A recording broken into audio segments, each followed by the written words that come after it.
धोने वाली बहू। शादी के पहले से ही विभा को कपड़े धोने का बड़ा शौक था। कभी नल के नीचे तो कभी तालाब के पास। अरे मेरी नीली वाली लुंगी नहीं दिख रही है। विभा की अम्मा कहाँ रखी है लुंगी? अरे वो तो विभा ने परसों ही धोकर रखी थी आपकी अलमारी में, देखो वही होगी। वो ना मैंने आज धो दी, मुझे लगा कि गंदी हो गई होगी। अरे कैसे गंदी हो गई थी, उसे तो मैंने पहना भी नहीं। हे भगवान, इस लड़की के कपड़े धोने की आदत से परेशान हो गया हूँ मैं। जितना तो घर में राशन नहीं आता उससे कहीं ज्यादा डिटर्जेंट पाउडर का खर्चा है। इसकी शादी करवा दो, शादी जाए अपने घर में ही करेगा, फिर चाहे घर के कपड़े धोने हो या पूरे गांव के। हाँ ठीक बोल रही हो, देखता हूँ मैं कोई लड़का। वो दिन भी आ जाता है जब विभा को देखने लड़के वाले आ जाते हैं। लड़की मुझे अच्छी लगी। होने वाली सास कहती है, बेटी अगर कुछ पूछना है तो पूछ लो। वैसे तो हमारी लड़की बहुत ही शर्मीली है, जो बोल दो वो मान लेती है, इसे क्या पूछना होगा। अरे कैसी बात कर रही हो माँ, मुझे इन लोगों के घर रहना है, सवाल तो कई है। हाँ हाँ बेटा पूछ लो ना, क्या पूछना है।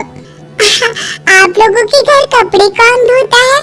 सास का मुंह बन जाता है। देखो अगर तुम ये कहना चाहती हो कि तुम्हें कपड़े धोने नहीं आते तो सुन लो, कपड़े मैं ही धोती हूँ, लेकिन तुम्हारे आ जाने के बाद मैं रुमाल तक नहीं धोऊंगी।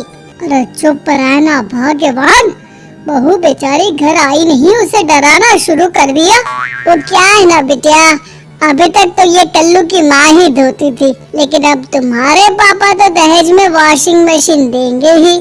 तभी विभा की माँ बोल पड़ती है, सवाल भी पूछा तो क्या। वैसे भाई साहब, मशीन की तो फिर भी कपड़े धोने की कैपेसिटी होती है, मतलब जो बिटिया दे रहे हैं ना विभा, इसे कपड़े धोने का बहुत शौक है। ये आप लोगों की क्या आस पड़ोस गांव मोहल्ले सबके कपड़े धो दे और उफ तक ना करे। बाहर देखा नहीं आपने कितने कपड़े सूख रहे हैं, सब हमारी बिटिया ने ही तो धोए हैं। बस भी करो ना माँ, शर्म आ रही इतनी तारीफ सुनकर।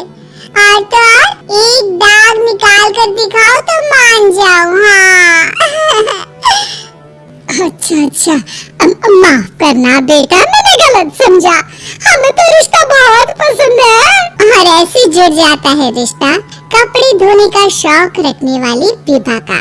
उसकी शादी हो जाती है कोयला फैक्ट्री में काम करने वाले कल्लू के साथ। शादी के बाद अचानक विभा चिल्लाती हुई सास के पास आती है, सासू माँ, अरे सासू माँ कहाँ है आप?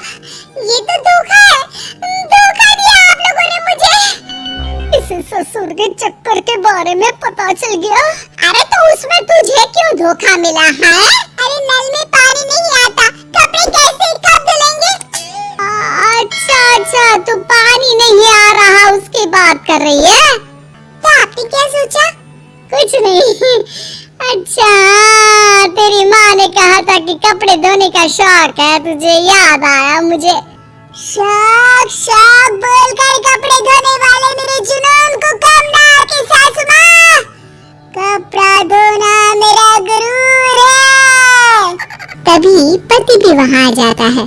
अभी मैंने इसे सनी देओल की फिल्म दिखाई है, उसी के डायलॉग मार रही है माँ। अच्छा सुन, साफ बता रही हूँ, पानी सुबह 4 से 6 और शाम को 10 से 12 आता है, समझी?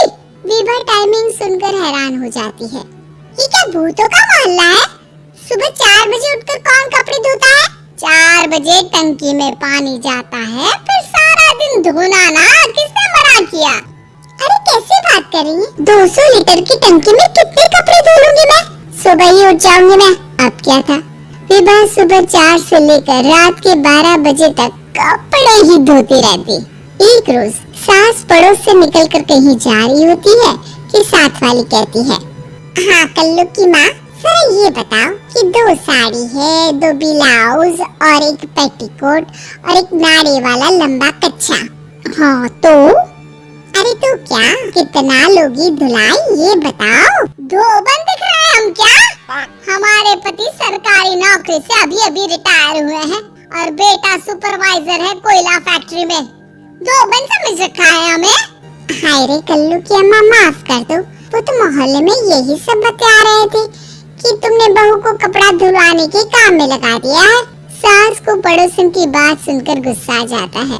वो घर पहुंचती है जहां घर के बाहर ही इतने सारे कपड़े सूख रहे होते हैं जितने कि किसी धोबन के घर पर। अरे ओ कल्लू की दुल्हन, बाहर निकल। माँ जी यहीं आ जाओ, बाथरूम में चादर धो रहे हैं हम। अरे अभी हम धोते हैं, तुमको बाहर निकलो। ये आस पड़ोस वाले बोल रहे हैं कि हम बहू से कपड़े धुलवा कर उसे कपड़ा धोने वाली बना दिए हैं। अरे छोड़ो ना माँ जी, किन लोगों की बातों में आती हो? आस पास के लोगों का तो काम ही होता है कि वो किसी तरह सास बहू को लड़ा दे। बहू सारे घर के कपड़े धोती है, ये क्या कम है? बोलिए। सास को भी लग जाता है कि वो बहू का ये सनकीपन नहीं छुड़वा सकती, इससे अच्छा है कि खुद ही चुप हो जाए।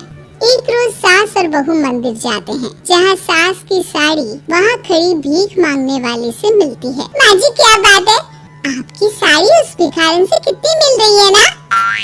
हाँ देखो तो दोनों की साड़ी मिल रही है। क्या बात है कल्लू की अम्मा, तुम खुद को तो अफसर की बीवी बताती हो और ऐसी सिंपल सी प्लेन साड़ी पहनकर घूमती हो।